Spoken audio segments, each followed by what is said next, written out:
Chapter 5 of At the Villa Rose by A.E.W. Mason. This recording is in the public domain. Chapter 5 in the Salon. Julius Ricardo pushed aside the curtains with a thrill of excitement. He found himself standing within a small oblong room which was prettily, even daintily furnished. On his left, close by the recess, was a small fireplace with the ashes of a burnt-out fire in the grate. Beyond the grate a long settee covered in pink damask, with a crumpled cushion at each end, stood a foot or two away from the wall, and beyond the settee the door of the room opened into the hall. At the end a long mirror was let into the panelling, and a writing table stood by the mirror. On the right were the three windows, and between the two nearest to Mr. Ricardo was the switch of the electric light. A chandelier hung from the ceiling, an electric lamp stood upon the writing table, a couple of electric candles on the mantel shelf. A round satin-wood table stood under the windows with three chairs about it, of which one was overturned, one was placed with its back to the electric switch, and the third on the opposite side facing it. Ricardo could hardly believe that he stood actually upon the spot where, within 12 hours, a cruel and sinister tragedy had taken place. There was so little disorder. The three windows on his right showed him the blue sunlit sky and a glimpse of flowers and trees. Behind him the glass doors stood open to the lawn, where birds piped cheerfully and the trees murmured of summer. But he saw Hanaud stepping quickly from place to place, with an extraordinary lightness of step for so big a man, obviously engrossed, obviously reading here and there some detail, some custom of the inhabitants of that room. Ricardo leaned with careful artistry against the wall. "Now, what has this room to say to me?" he asked importantly. Nobody paid the slightest attention to his question, and it was just as well, for the room had very little information to give him. He ran his eye over the white Louis XVI furniture, the white panels of the wall, the polished floor, the pink curtains. Even the delicate tracery of the ceiling did not escape his scrutiny. Yet he saw nothing likely to help him but an overturned chair and a couple of crushed cushions on a settee. It was very annoying, all the more annoying because Monsieur Hanaud was so uncommonly busy.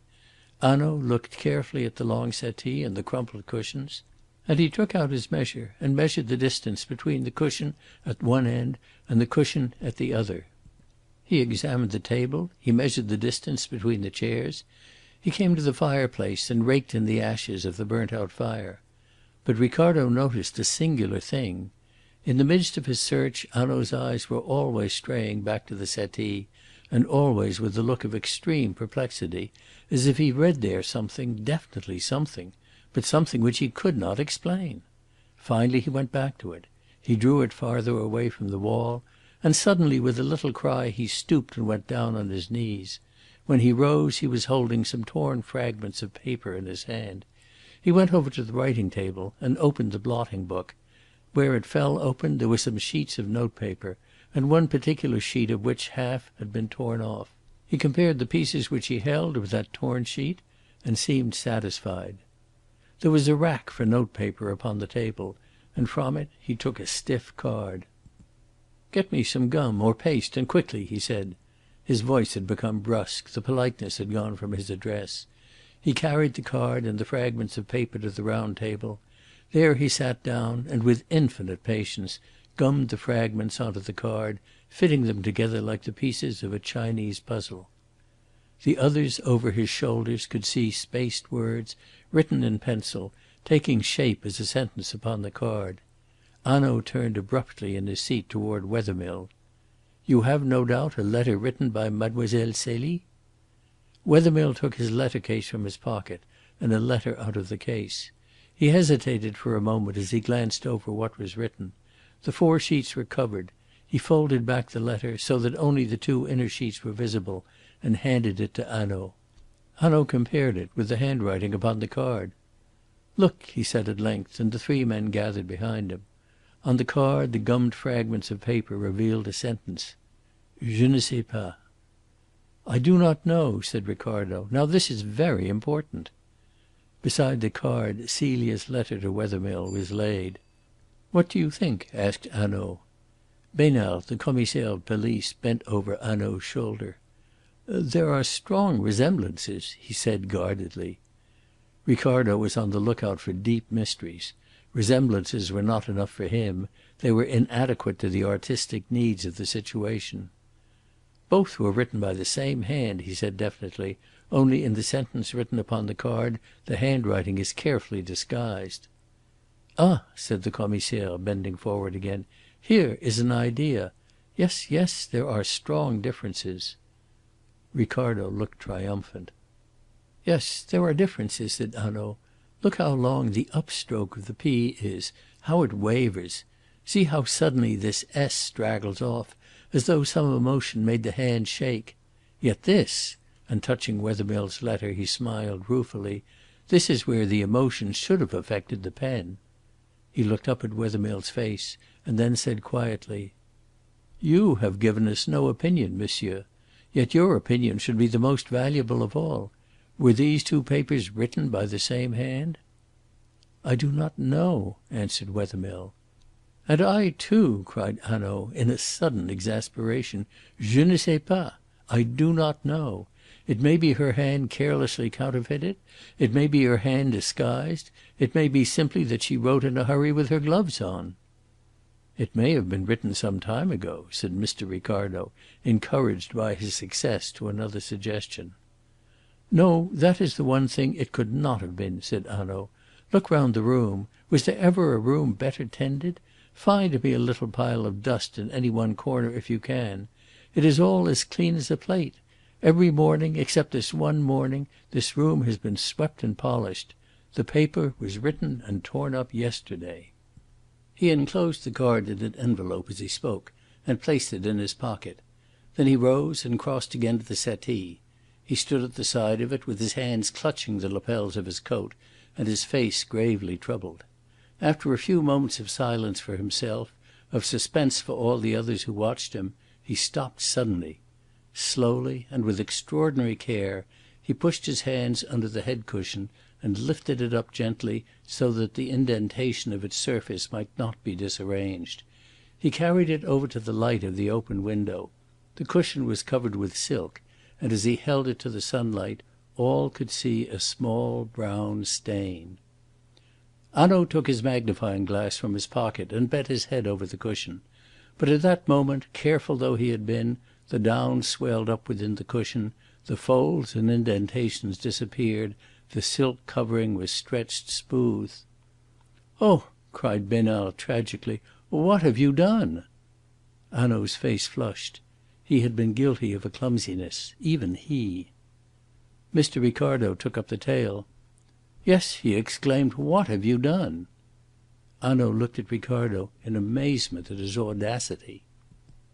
"Well, what have I done?" he asked. "Come, tell me."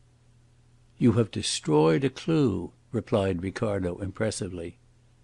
The deepest dejection at once overspread Hanaud's burly face.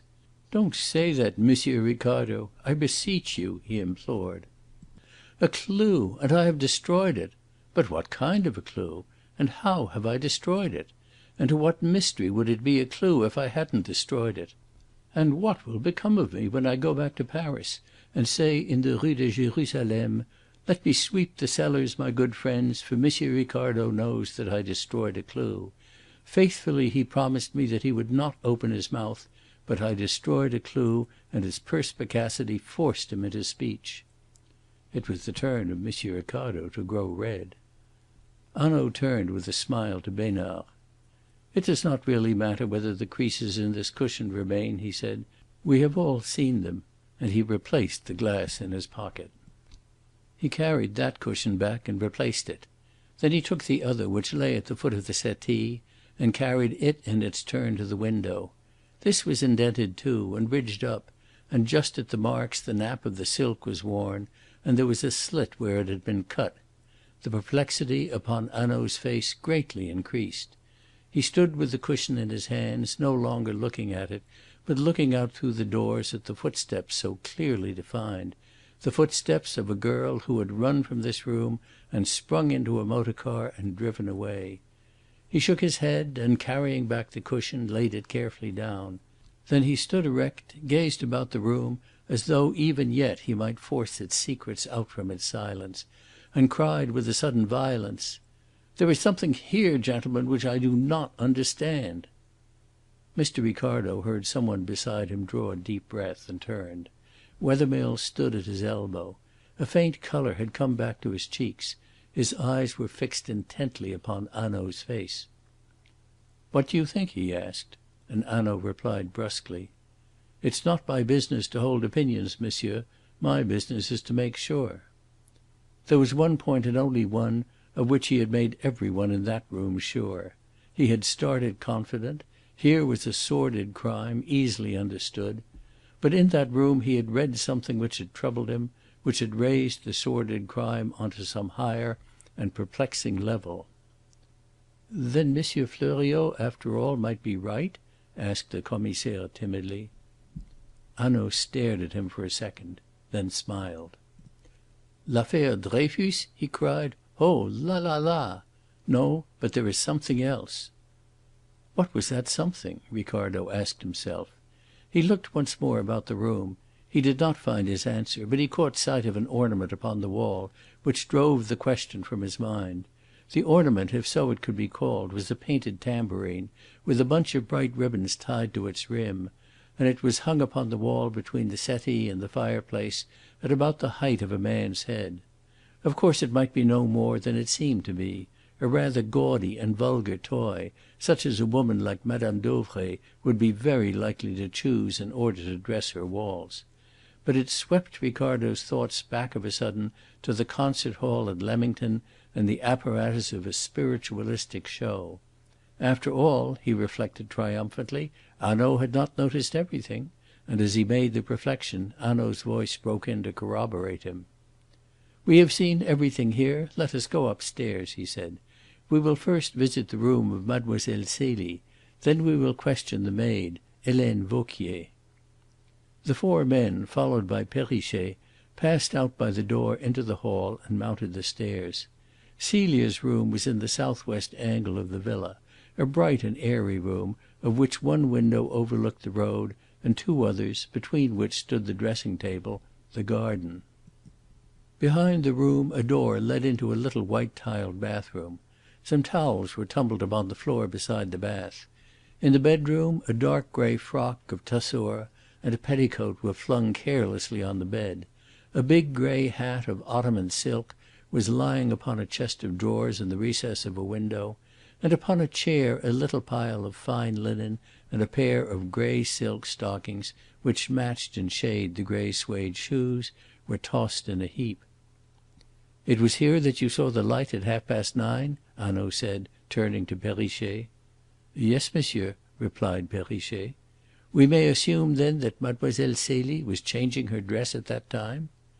Besnard was looking about him, opening a drawer here, a wardrobe there. "Mademoiselle Celie," he said with a laugh, "was a particular young lady, and fond of her fine clothes, if one may judge from the room and the order of the cupboards. She must have changed her dress last night in an unusual hurry." There was about the whole room a certain daintiness, almost, it seemed to Mr. Ricardo, a fragrance, as though the girl had impressed something of her own delicate self upon it. Wethermill stood upon the threshold watching with a sullen face the violation of this chamber by the officers of the police. No such feelings, however, troubled Hanaud. He went over to the dressing room and opened a few small leather cases which held Celia's ornaments. In one or two of them a trinket was visible. Others were empty. One of these latter Hanaud held open in his hand, and for so long that Besnard moved impatiently. "You see it is empty, monsieur," he said, and suddenly Wethermill moved forward into the room. "Yes, I see that," said Hanaud dryly. It was a case made to hold a couple of long eardrops, those diamond eardrops, doubtless, which Mr. Ricardo had seen twinkling in the garden.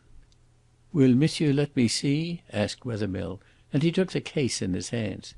"Yes," he said, "Mademoiselle Celie's eardrops," and he handed the case back with a thoughtful air. It was the first time he had taken a definite part in the investigation, To Ricardo the reason was clear. Harry Wethermill had himself given those eardrops to Celia. Hanaud replaced the case and turned round. "There is nothing more for us to see here," he said. "I suppose that no one has been allowed to enter the room?" And he opened the door. "No one except Helene Vauquier," replied the Commissaire. Ricardo felt indignant at so obvious a piece of carelessness. Even Wethermill looked surprised. Hanaud merely shut the door again. "Oho, the maid!" he said. "Then she has recovered." "She is still weak," said the Commissaire. "But I thought it was necessary that we should obtain at once a description of what Celia Harland wore when she left the house. I spoke to M. Fleuriot about it, and he gave me permission to bring Helene Vauquier here, who alone can tell us.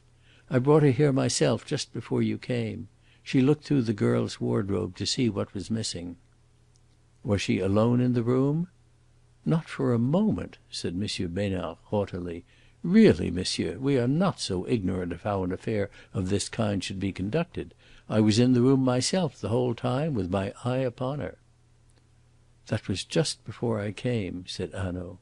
He crossed carelessly to the open window which overlooked the road, and leaning out of it looked up the road to the corner round which he and his friends had come, precisely as the Commissaire had done. Then he turned back into the room. "Which was the last cupboard or drawer that Helene Vauquier touched?" he asked. "This one." Besnard stooped and pulled open the bottom drawer of a chest which stood in the embrasure of the window. A light coloured dress was lying at the bottom. "I told her to be quick," said Besnard, "since I had seen that you were coming. She lifted this dress out and said that nothing was missing there.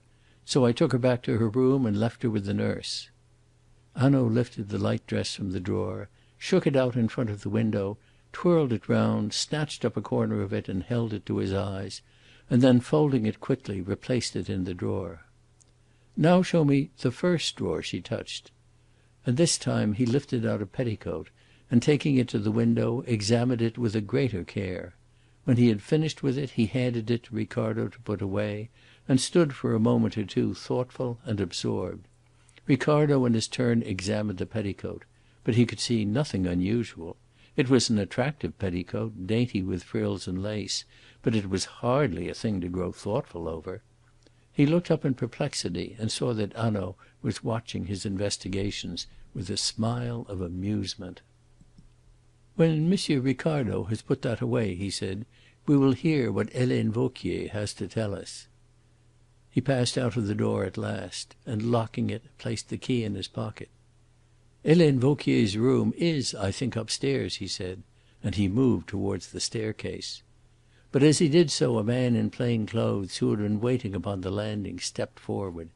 He carried in his hand a piece of thin, strong whipcord. "Ah, Durette!" cried Besnard.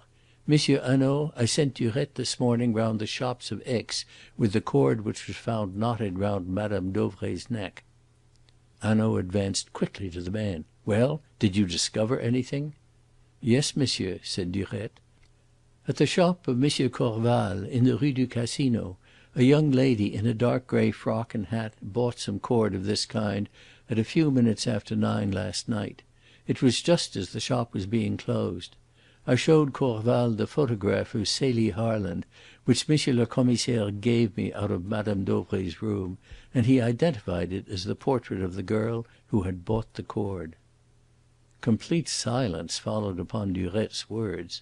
The whole party stood like men stupefied. No one looked towards Wethermill. Even Hanaud averted his eyes. "Yes, that is very important," he said awkwardly. He turned away and, followed by the others, went up the stairs to the bedroom of Helene Vauquier. Chapter 6